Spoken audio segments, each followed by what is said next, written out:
So, we're ready to start thinking about testing. We've written a piece of code, perhaps several things that interact with one another, and we're ready to start checking to make sure it really does the right thing. Our goal, ironically, or strangely if you like, is to show that bugs exist. Now you may say, wait a minute, don't I really want to show that there are no bugs in my code? And the answer is if you could, that would be great, but it's really hard to do. It's often much easier to show that there is something than to show that there isn't something. And so while ideally we'd like to show that our code is bug-free, what we're really going to do is try and run enough tests to either identify that there's a bug or convince ourselves that there's a good chance there isn't.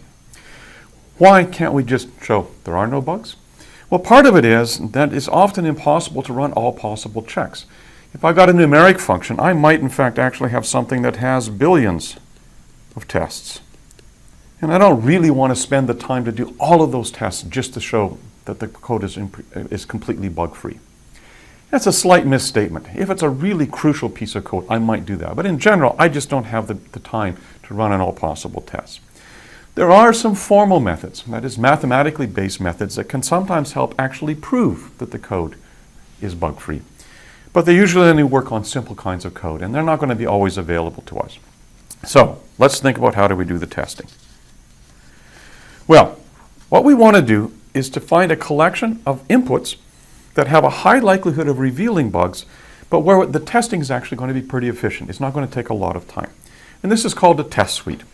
The idea is that we're going to partition or divide up the space of inputs into subsets that provide equivalent information about the correctness of the code. What does that mean? It says if I have a set of possible inputs, I'd like to break it up into pieces and say any input from this piece, the performance is going to be pretty indicative of the performance and other inputs from that piece. Any input from this piece, same thing. Performance is going to be indicative of the performance of the things inside of that piece. And so what we're going to do is divide up the set of all possible inputs into a group of subsets with the property that each element of the set is in exactly one subset. So, all possible inputs, I want to partition them up. Once I've done that division, I'm going to construct a test suite that contains one input from each element of the partition. From each different piece, I'll select one input, and then I'll run the test suite on that to see how well it does. Let's look at an example. Here's a little piece of code. In fact, I haven't shown you the code, I've just shown you the specification. I want to say, is x bigger than y? And what is bigger does is it assumes that x and y are integers, and it's going to return true if x is less than y, otherwise false. What's the input space? Well, the input space here is all pairs of integers, and that's obviously really big. How might I partition this up? Well, I could take advantage of things I know about integers, and so here's a possible partition. I could say, look at one part of the space where both x and y are positive.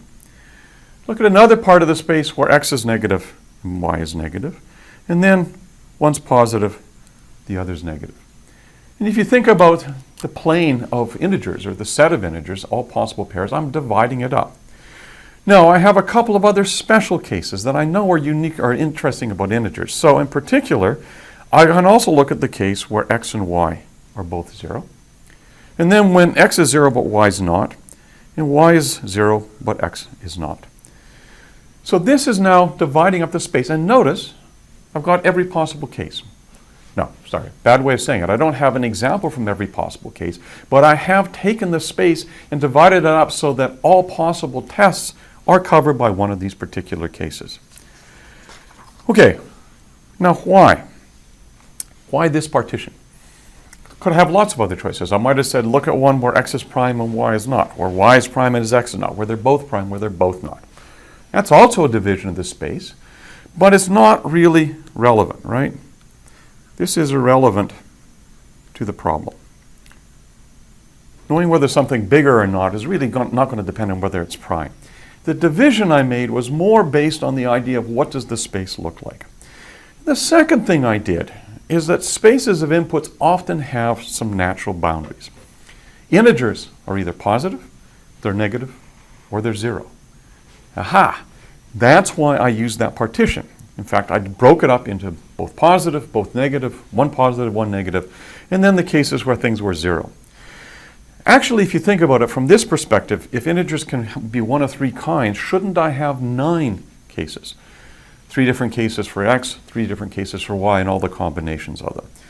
And the answer is probably yes. And in fact, I could really split this case, where x is 0 and y is not equal 0, into x is 0, y is positive, x is 0, y is negative. And the same for the other case. And that would, in fact, give me the 9 cases that would make more sense. What you see here is an example of breaking up a partition. I've broken up the input space into groups, sets, classes. Now what I'm going to do is basically use that to think about how I'm going to build a test suite. Before I do, though, let's say, gee, what if there is no natural partition to the input space? What can I do? Well, a couple of choices.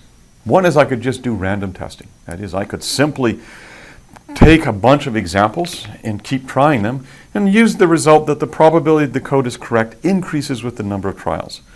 But really, I should be able to, in those cases, use the code to do better.